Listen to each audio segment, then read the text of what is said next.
আজকে আমরা ঘরে থাকা উপকরণ দিয়ে স্প্যাগেটি রান্নার চেষ্টা করব। দেখি কেমন হয়।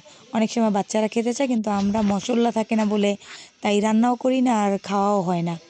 যাই হোক, আজকে আমি চেষ্টা করব আমার বাচ্চার জন্য রান্না করার। তো মুরগির মাংস আমরা ছোট ছোট করে কেটে রাখছিলাম। তো আমি যেটা করছি সেটা হচ্ছে, ঘরে থাকা যে মশলাগুলো আমরা মুরগিতে ব্যবহার করি বা রান্না করি, সব মশলাগুলোকেই আমি অল্প অল্প করে আমার এক একটা মুরগির বুকের এক সাইড আমি নিছি। তো তাতে আমি হিসাব করে আমার যতটুকু মশলা লাগার কথা আমি আমার আন্দাজ মতো আর কি, আপনারাও আপনাদের আন্দাজ মতো দেওয়ার চেষ্টা করবেন। আমি দিয়ে তাতে অল্প অল্প করে পানি দিছি এবং ২-৩ বার কষানোর পরে এটাকে ঢেকে রেখে দিছি সেদ্ধ হওয়ার এরপর বারবার দেখতেছিলাম চেক করে যে সেদ্ধ হয়েছে কিনা, কারণ মাংসটা সেদ্ধ না হলে তো ভালো লাগবে না। সেদ্ধ যাওয়ার পরে এরপরে আমি যেটা করলাম, সেদ্ধ করে রাখা স্প্যাগেটিগুলো এটার সাথে অ্যাড করে দিলাম। অ্যাড করে দিয়ে হালকা হাতে আস্তে আস্তে আমি এটার সাথে এটা মিক্স করে দিচ্ছি।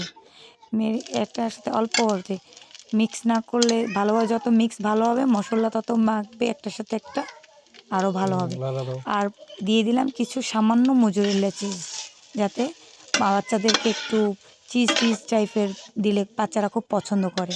এটা আমার ঘরে ছিল তাই আমি দিছি। আপনাদের ঘরে থাকলে দিবেন, না থাকলে নাও দিতে পারেন, কারণ বাচ্চাদের ইচ্ছাটাই হচ্ছে প্রধান। তাই আমি আমার ঘরে ছিল আমি দিয়ে দিছি। আপনাদের ঘরে থাকলে আপনারা দিবেন, না থাকলে নেই।